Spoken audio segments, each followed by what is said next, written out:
प्यारे विद्यार्थियों, आप सभी को मेरा नमस्कार। मैं डॉक्टर नेमीचंद कुमावत, सहायक आचार्य हिंदी विषय, राजकीय महाविद्यालय की आपकी एस बीए पार्ट सेकेंड विषय हिंदी साहित्य के प्रथम प्रश्न पत्र की आज की इस ऑनलाइन कक्षा में मैं आप सभी का हार्दिक अभिनंदन और स्वागत करता हूं। प्यारे विद्यार्थियों, आपके इस प्रथम प्रश्न पत्र का जो पाठ्यक्रम है वो रीतिकाल से संबंधित हैं। हिंदी साहित्य के इतिहास का जो तीसरा कालखंड है रीतिकाल, उसी से संबंधित इस प्रथम प्रश्न पत्र की समस्त पाठ्य सामग्री हैं। पिछली ऑनलाइन कक्षाओं में हमने काफ़ी पाठ्यक्रम को कवर कर लिया है। आपकी एक पाठ्य पुस्तक इस प्रथम प्रश्न पत्र में संचालित है रीतिकालीन काव्य के नाम से, जिसमें रीतिकाल के 8 कवियों की प्रमुख चुनी हुई कविताओं, उनके पदों का संकलन आपकी इस पाठ्य पुस्तक में है।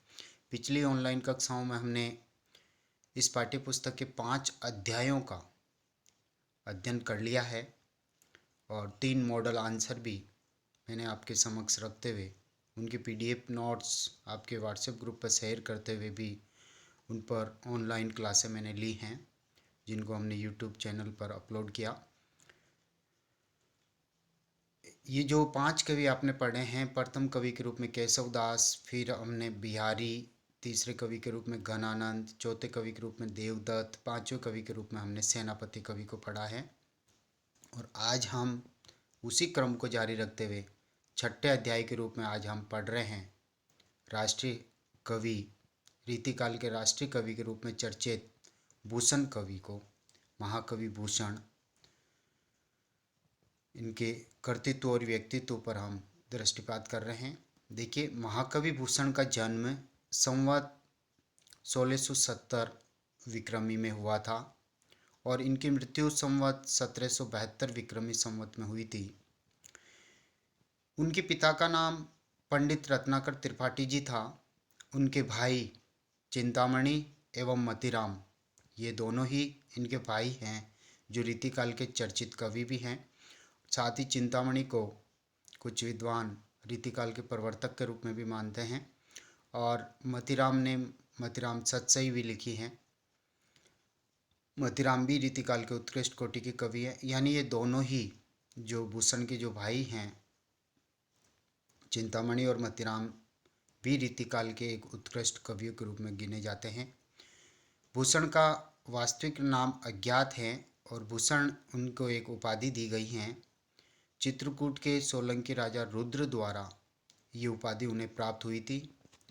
भूषण छत्रपति शिवाजी के राजा आश्रित कवि थे और उनकी प्रशंसा में उन्होंने पर्याप्त काव्य भी लिखे हैं, पर्याप्त काव्यों की रचना भी की हैं। पन्ना नगरी के महाराज छत्रसाल के यहाँ भी उनका अतिशय मान सम्मान था। यहाँ तक कि एक बार महाराज छत्रसाल जी ने भी भूषण की पालकी में अपना कंधा लगाया था। इसी कारण उन्होंने कहा था, उन्होंने का मतलब भूषण कवि ने इस संदर्भ में लिखा है, शिवा को बखानो की बखानो छत्रसाल को। अर्थात ये इन दोनों ही राजाओं के राजाश्रय में भूषण कवि रहे हैं, महाराज शिवाजी के आश्रय में और छत्रसाल जी के आश्रय में। इसलिए शिवाजी को कहना पड़ा कि महाराज छत्रसाल के द्वारा उनके पालकी को कंधा लगाने के कारण मैं शिवाजी का बखान करूं, उनकी वीरता का बखान करूं, उनके गुणों का बखान करूं, या संदेह अलंकार का प्रयोग करते हुए कि बखानो छत्रसाल को, अर्थात राजा छत्रसाल का वर्णन करूं। मेरे लिए तो दोनों ही समान हैं, दोनों ही मेरे लिए उत्कृष्ट राजा हैं। दोनों के आश्रय में मुझे मान सम्मान प्राप्त हुआ, दोनों से मुझे सम्मान प्राप्त हुआ। मेरे लिए दोनों ही एक दूसरे से बढ़कर है, कोई किसी से कम नहीं। इसलिए ये पंक्ति उन्होंने अपने पदों में लिखी। भूषण कवि के द्वारा जो रचे हुए ग्रंथ हैं वो 3 चर्चित ग्रंथ माने जाते हैं। शिवराज भूषण, जो एक तरह से अलंकारों पर आधारित एक ग्रंथ है उनका, जिसमें अलंकारों के लक्षण और उदाहरण दिए गए हैं। शिवा भामनी, जिसमें महाराज शिवाजी की वीरता का वर्णन है। छत्रसाल दशक, इसमें महाराज छत्रसाल जी की वीरता और उनके पराक्रम का चित्रण है। नामक ये तीनों ग्रंथ ही अत्यंत सर्वप्रसिद्ध माने गए हैं। उन्होंने उन्होंने काव्य की श्रेष्ठ रूप में रचना की है। आधुनिक दृष्टिकोण से चाहे उन्हें राष्ट्रीय कवि न कहकर एक जातीय कवि कहा जाए, किंतु उस समय की परिस्थितियों को यानी रीतिकाल की परिस्थितियों को, मध्य युग की परिस्थितियों को देखते हुए उनकी कविता राष्ट्रीयता से ओतप्रोत ही मानी जाएगी, क्योंकि उस समय जो दरबारी वातावरण था जिसमें भोग विलास को बढ़ावा मिल रहा था और राजा राजाओं के आश्रय में जो कविगण थे वो बढ़ चढ़ कर के श्रृंगारिक रचनाएं लिखते थे। और ऐसे परिवेश में जहाँ श्रृंगारिकता की बू आ रही थी, उसमें भी कुछ कवि ऐसे हुए हैं जिन्होंने राष्ट्रीयता से ओतप्रोत काव्य लिखा, राष्ट्रीय चेतना का काव्य लिखा, अपने हिंदुत्व की रक्षा करने के क्रम को आगे बढ़ाया। तो मध्य युग की परिस्थितियों में देखा जाए तो भूषण का जो काव्य है और राष्ट्रीय चेतना से ओतप्रोत है। उन्होंने अपने काव्य में ऐतिहासिकता का भी पर्याप्त पालन किया है, यानी ऐतिहासिक तथ्यों को उन्होंने झुठलाया नहीं है। रीतिकाल के श्रृंगारिक वातावरण में श्वास लेते हुए भी उन्होंने वीर रस के काव्य का सृजन किया है। वीर रस के अनुकूल उनकी भाषा भी अत्यंत ओजस्वी हैं और प्रभावपूर्ण हैं। कविवर भूषण का हिंदी साहित्य के इतिहास में विशेष स्थान माना जाता है, क्योंकि संपूर्ण रीतिकाल में जो रीतिबद्ध, रीतिसिद्ध और रीतिमुक्त जो तीन काव्य धाराएं हैं, इन समस्त कवियों में भूषण का जो काव्य है वो वीर रस से ओतप्रोत है। अकेले ये राष्ट्रीय चेतना से ओतप्रोत वीर रस के कवि भूषण कहलाते हैं। उनके काव्य का सबसे अधिक महत्व इस बात में है कि उन्होंने उसकी रचना उस समय की जब अन्य कवि श्रृंगार रस की कविताएं लिख रहे थे, यानी संयोग श्रृंगार और वियोग श्रृंगार की, अपने राजाओं के आश्रय में रहते हुए अपने राजाओं को प्रसन्न करने के लिए उनके भोग विलास से अनुप्राणित होकर श्रृंगारिक रचनाएं वो कविगण लिखते थे। लेकिन उसी वातावरण में केवल ये एकमात्र कवि हुए हैं जिन्होंने वीर रस का काव्य लिखा। उनके अतिरिक्त कविवर लाल कवि भी हुए हैं और सूदन कवि भी हुए हैं जिन्होंने रीतिकाल में वीर रस का ही काव्य लिखा है। इस प्रकार इन कवियों को, यानी इन तीनों कवियों को, लाल कवि, सूदन कवि और भूषण कवि को, नवीन भावों को उपस्थित करने का गौरव प्राप्त हुआ। नवीन भाव यानी राष्ट्रीय चेतना से ओतप्रोत, हिंदू जाति की रक्षा से ओतप्रोत कविताओं का सृजन करना। इनमें भूषण का प्रमुख स्थान है, जहां उन्होंने वीर रस का काव्य लिखकर रीतिकाल के अन्य कवियों के सामने अनेक आदर्श उपस्थित किए हैं। वहाँ शिवराज भूषण के रूप में उनका अलंकार ग्रंथ अपनी युग के कवियों की रीति परंपरा में एक अलग महत्व रखता है। यानी शिवराज भूषण के रूप में अलंकार ग्रंथ की रचना द्वारा अपनी युग के कवियों की रीति परंपरा में भी उन्होंने भाग लिया। यानी लक्षण ग्रंथ भी उन्होंने लिखे रीतिबद्ध कवियों की तरह, केशवदास आदि कवियों की तरह। भूषण की रचनाओं में रस संचार की दृष्टि से शिवा बावनी और छत्रसाल दशक का अधिक महत्व है। शिवा बावनी में महाराज शिवाजी की वीरता और पराक्रम का अतिशयोक्तिपूर्ण वर्णन भी हमें देखने को मिला है, और छत्रसाल दशक में भी महाराज छत्रसाल की वीरता और पराक्रम का बहुत ही उत्तम कोटि का चित्रण है। इन दोनों रचनाओं के नामों के अनुसार इनमें से प्रथम पद में शिवा बावनी, बावनी यानी 52 छंद, तथा द्वितीय काव्य में यानी छत्रसाल दशक, दशक यानी 10 पद, 10 छंद होने चाहिए। यानी प्रथम कृति में 52 छंद और दूसरी कृति में 10 छंद होने चाहिए।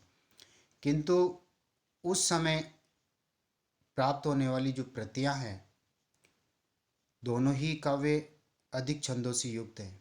इन छंदों की रचना स्वतंत्र रूप में हुई है, मुक्तक काव्य के रूप में हुई है। अतः इनमें रस के समावेश में किसी प्रकार की बाधा नहीं होने पाई है। इन दोनों काव्यों में क्रमशः महाराज शिवाजी तथा महाराज छत्रसाल की वीरता का वर्णन किया गया है।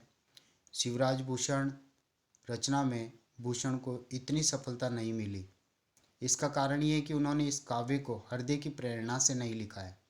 यानी ये एक अलंकार ग्रंथ है जिसमें अन्य रीतिकालीन कवियों की तरह, रीतिबद्ध कवियों की तरह लक्षण ग्रंथों का उल्लेख कवि ने अलंकार को लेकर के किया है। यानी लक्षण ग्रंथ काव्यांगों पर लिखे गए हैं। छंद, रस, अलंकार, काव्य गुण, काव्य रीतियाँ, शब्द शक्तियाँ आदि को आधार बना करके रीतिबद्ध कवियों ने इनके लक्षण और उदाहरण देते हुए लक्षण ग्रंथ प्रस्तुत किए हैं। उसी परंपरा में भूषण कवि ने भी ये शिवराज भूषण एक अलंकार ग्रंथ के रूप में एक लक्षण ग्रंथ लिखा है।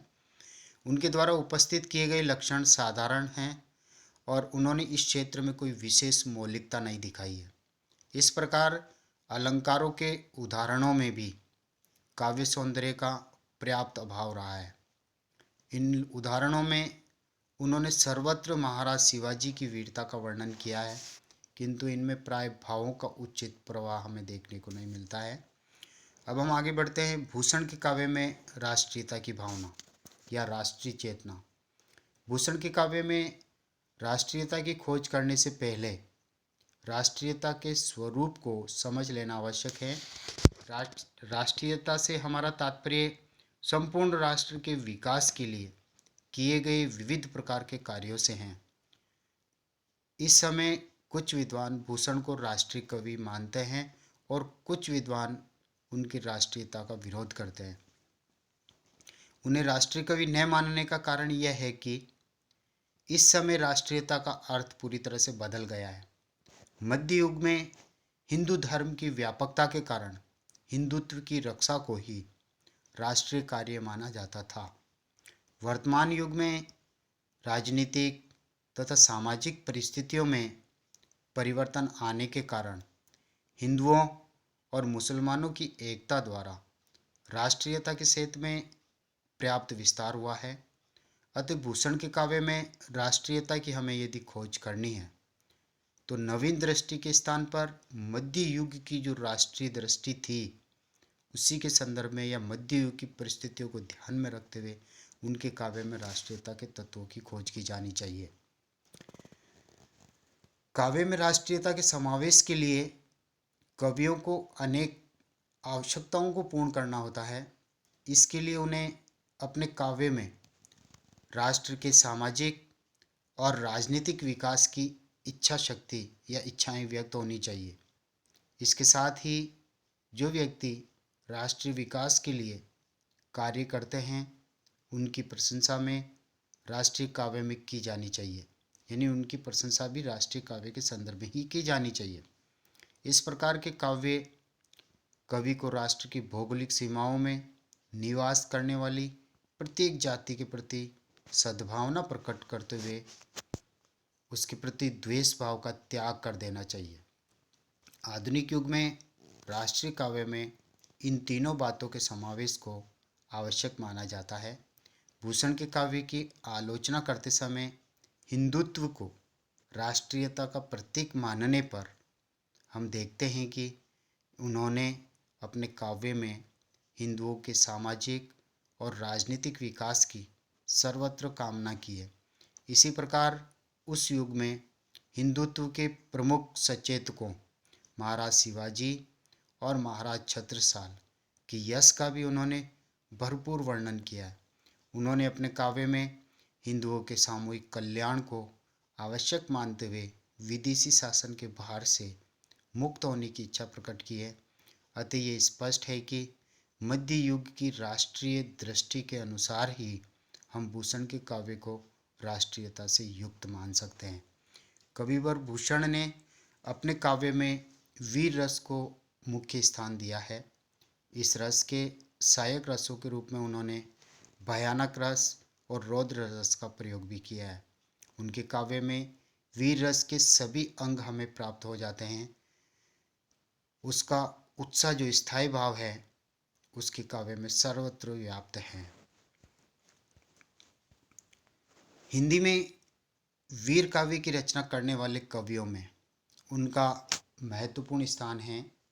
इसी प्रकार महाराज शिवाजी और महाराज छत्रसाल से संबंधित साहित्य की रचना करने वाले लेखकों में भी उनका सर्वश्रेष्ठ स्थान है। कला पक्ष की दृष्टि से भूषण अपने काव्य की रचना ब्रजभाषा में भूषण ने अपने काव्य की रचना ब्रजभाषा में ही की है, यानी रीतिकाल के प्राय सभी कवियों की जो भाषाएं हैं वो ब्रजभाषा ही है। उनकी भाषा में ओज गुण पूर्ण रूप से विद्यमान हैं और वे वीर रस के सर्वथा अनुकूल है। मुगल सम्राट औरंगजेब और उनके दरबारियों का वर्णन करते समय उन्होंने अरबी और फारसी भाषाओं के शब्दों का प्रयोग भी किया है। उनके काव्य की रचना दोहा, कवित, सवैया आदि विविध छंदों में हुई है। फिर भी कवित और सवैया काफ़ी चर्चित छंद है उनके काव्य में। अलंकारों का प्रयोग करते समय उन्होंने स्वाभाविकता और कृत्रिमता दोनों का ही परिचय दिया है। संक्षेप में हम कह सकते हैं कि काव्य शिल्प की दृष्टि से भूषण का काव्य साधारणतः सफल ही है। आगे हम उनकी काव्य शक्ति के विषय में कविवर वियोगी हरि की वीर सत्सई से दो दोहों को उपस्थित कर इस निबंध को समाप्त करते हैं। शिवा सुजस सरसिज सुरस मधुकर मत अनन्य रस भूषण भूषण सुकवि भूषण भूषण धन्य, यानी यहाँ कवि भूषण को धन्य कहा गया है। उन्होंने वीर रस की रचना की है। शिवा सुजस यानी महाराज शिवाजी की यश से भरी हुई गाथाओं का पराक्रम का उन्होंने बहुत ही उत्तम कोटि से वर्णन किया है। सरसिज सुरस, सरसिज यानी एक तरह से खिलते हुए कमल में जो रस होता ताज़ा रस, उसी तरह से उन्होंने वीर रस का चित्रण किया है। और वीर रस के इस खिले हुए कमल के इस ताजे रस का आनंद जो पाठक हैं, वीर रस की अनुभूति करने वाले जो पाठक हैं वो भरमर बन करके मदमस्त होकर के इनका रसास्वादन करते हैं। रसभूषण यानी एक तरह से भूषण यानी वीर रस उनके काव्य में झलकता है। भूषण सुकवि, ये सुंदर कवि भूषण के द्वारा लिखी हुई वीर रस की रचनाएं भूषण भूषण धन्य, तो कहने का तात्पर्य वीर रस की शोभा पाने वाली ये भूषण कवि वास्तव में धन्य हैं। किंतु इंद्र को वज्र, ऐसा लगता है कि इंद्र की वज्र की तरह उन्होंने महाराज शिवाजी और छत्रसाल जी का वर्णन किया है कि पढ़ले कृषाणु अमंद, अर्थात एक तरह से कृषाणु यानी वीर रस की अग्नि उनके काव्य में लगातार प्रज्वलित होती है। किंतु रुद्र रण चंड चखु या रुद्र रूप धारण करके जिस तरह से रणचंडी देवी जिस तरह से वहाँ एक तरह से वीरता का आस्वाद लेती है कवि भूषण को छंद, इस तरह से कवि भूषण के ये छंद हैं। तो प्यारे विद्यार्थियों, आज हमने कवि भूषण के कर्तृत्व, व्यक्तित्व और उनके काव्य में वीर रस के चरितार्थ जो हो रहा है या चरितार्थ हुआ है या वीर रस की अभिव्यक्ति जो उन्होंने की है उसके ऊपर हमने समालोचनात्मक दृष्टि अपनाते हुए उनकी इस जीवन परिचय का आज हमने इस ऑनलाइन कक्षा में अध्ययन किया है। अगली ऑनलाइन कक्षा में हम कवि भूषण के कवित्व और सवैयों का हम अध्ययन करेंगे। तब तक के लिए आपको धन्यवाद। जय हिंद, जय भारत।